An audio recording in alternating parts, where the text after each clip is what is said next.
I've been waiting for absolutely ages to be able to use this tortoiseshell brown and orange coloured container. I don't know a lot about the history of it. I think it's a vintage container, maybe 1930s, but what I love about it is that it's so unusual. So follow me today if you want to see what arrangement I can create in this gorgeous container.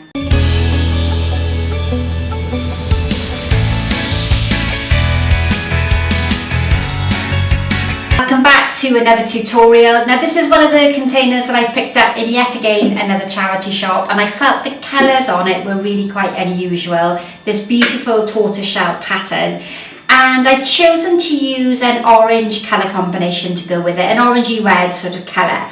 And I'm going to sit my floral foam on top. So fortunately I happen to have this plastic, or it's a melamine tray that fits beautifully on the top of my container, and from the top of that I can create a lovely design, or I could go sideways and create something horizontally. What I think I'm going to do today is to go vertically, and then maybe I'll recreate another design in the same container but in a different shape. It is a very visually dominant container, so I'm going to go quite tall just to draw your eye away from the base.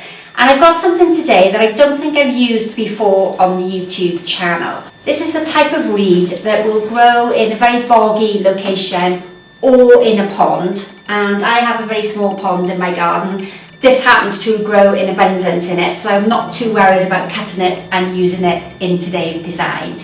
And you can see that it has this beautiful sort of grass-like material cascading out over the top. And I'm actually going to cut those off because they're a bit distracting, and I'm going to use them lower down in the design. And what I'm going to do here is arrange it in a fairly tight vertical style. I've prepared a few pieces first, and the colour, the seed head on the top of that, works so well with the container. Now it's quite an unusual reed. This is Cyperus papyrus, and it's what would have been used during the Egyptian period to create paper. And the stem itself is triangular, so it's quite unusual. It's very easy to grow. If you want to have it in the garden and you don't have if you don't have a pond in your garden but you'd like to grow it, then you can quite easily keep it in a bucket as long as the roots of the plant are kept really wet and quite boggy and protected a little bit during the winter months so it doesn't freeze and the roots themselves don't get damaged. So I've gone fairly vertical in quite a straight column effect on the one side, and it's helping to balance off the container by drawing your eye away so that the emphasis isn't quite so much on that really very heavy container at the bottom.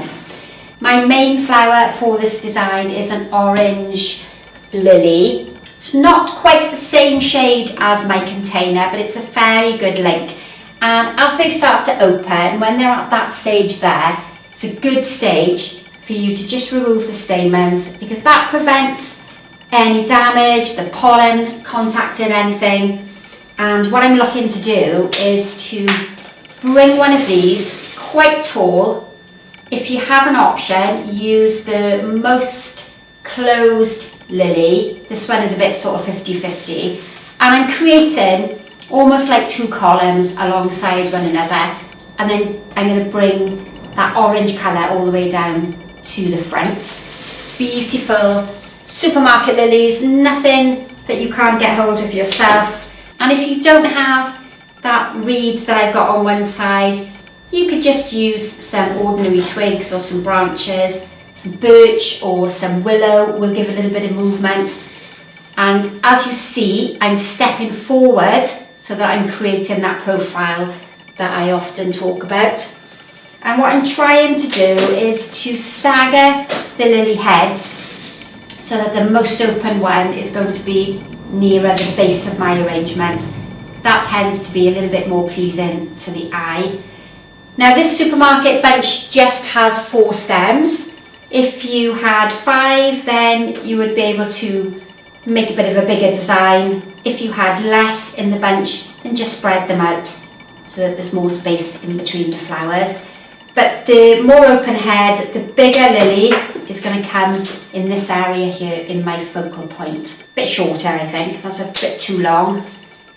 And then I've pretty much got the main structure of my design in. I've got some height, I've got that profile starting to take place so my design isn't flat.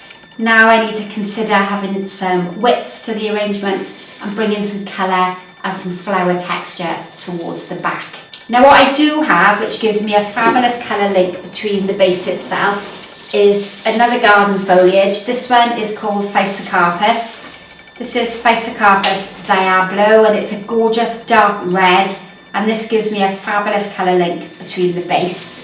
And I'm just going to really quite closely bring in some of the darker material towards the centre of the arrangement, because I don't want to go too wide. I'm not making a triangle, I'm not making a very large design, I'm almost keeping it in the same dimensions and the same size as my container itself. Just going to start bringing a little bit of it towards the back. The more larger pieces will help to create that depth, bring your eye towards the back section, and then with the little pieces, the smaller front sections, I'm going to bring the colour towards the front. So we're almost blocking the colours, grouping and making a bigger emphasis over the particular colours and the different textures. Okay, so let's just pop that one in there, and hopefully you can see that really strong colour link coming all the way down. It picks up this browner colour at the top, brings your eye right the way down and links with the container at the bottom. That helps the whole arrangement become one, rather than the container having no connection to the arrangement itself. Okay, so on this side of the arrangement I have got another garden flower that you'll probably be very familiar with. This is the Dahlia. It's a nice small dainty flower. So we have a bit of a contrast in texture, colour and shape. I've got a really large flower there with my lily. So this is going to bring in a little bit of a contrast, and I'm going to bring that just down on the left hand side. Now dahlias are only just about starting here in the UK. The season is only just getting going. We're in the end of July, and I suppose depending on the area that you're in, you might have dahlias that are a little bit more advanced than these ones, but these are very dainty, very delicate, and I really love the colour link between the orange and the dark sort of red of the greenery.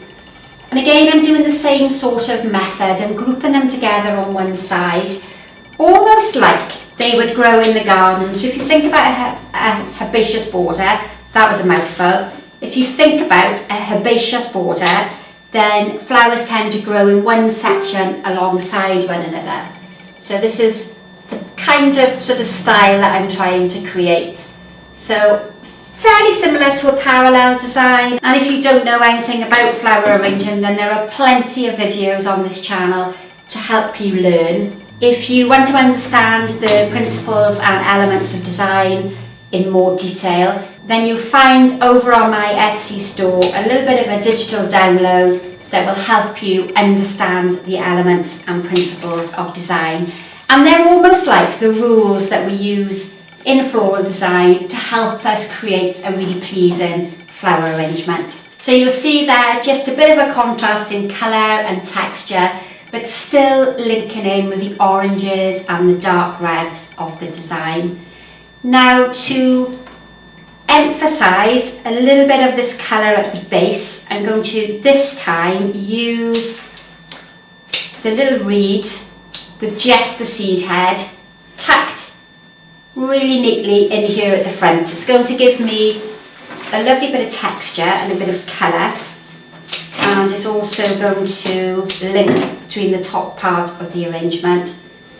Really good fussy sort of flower alongside the bold pieces of the iris. It's not an iris, of the lily. The bold sort of bright colour of the iris. We've now got a bit of a soft texture there on one side.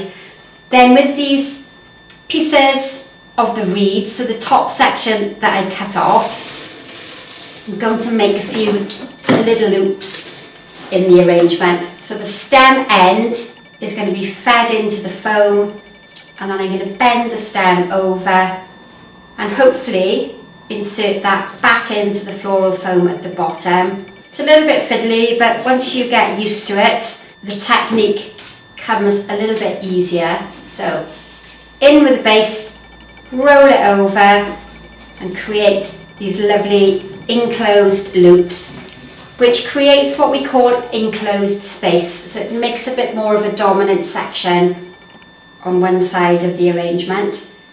I'll just pop 3 in and then I can spin that around for you to see.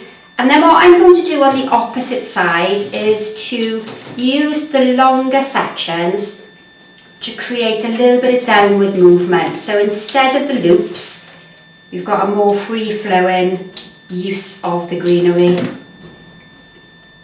And it almost looks like the loops are turning and then cascading out over one side are these really long pieces of grass, which gives the design lots of movement and rhythm and repetition. Now that's all my flowers in position. Now I'm going to use some plain green pieces of foliage just to cover my floral foam there at the bottom. And I've got 2 different types of greenery. So this one is Fatshedera. It's a cross between the Fatsia and the common ivy. And then I've got a larger Fatsia. So these little ones have been crossbred between this and a common ivy, the ivy that we all are familiar with in our gardens or in our neighbours' properties. And I'm going to pop the green larger leaves in at the back. This is going to help bring some visual weight to the back. It's also going to help cover my foam, and it's going to give me a more dominant side opposite where I have those swinging pieces of greenery. Now I've just got a little bit more of the darker Physocarpus because I can see a bit of floral foam there at the front. I'm just going to work that into that section there to make sure that's neatly finished off. Sometimes when I'm concentrating on putting the design together, I forget to cover little pieces of the foam. So now what I'm going to do is use the smaller leaf on the same side as the cascading pieces of the reed. Tuck those nice and close to the floral foam so we're not making a really messy, cluttered section. It really highlights the dramatic shape of the arrangement. Just 1 or 2 more at the back here to make sure all my foam is covered. And I think I'm pretty much done with this floral design. I'm really pleased with how that's turned out, and I absolutely love this container. It is so fabulous to use. So I hope you've really enjoyed that floral design. I've loved using this new container. I've been desperately wanting to use it for a long time. If you're really enjoying the tutorials, then please look on the rest of the channel to see what else you can find. There's loads of different methods and techniques you can learn. Don't forget to subscribe to the channel. Hit that notification bell if you want to be told every time I upload a new tutorial. Pop over to the website sharondower.com to see what courses are available for the autumn. And I look forward to seeing you for the next tutorial. So thanks for watching and goodbye for now.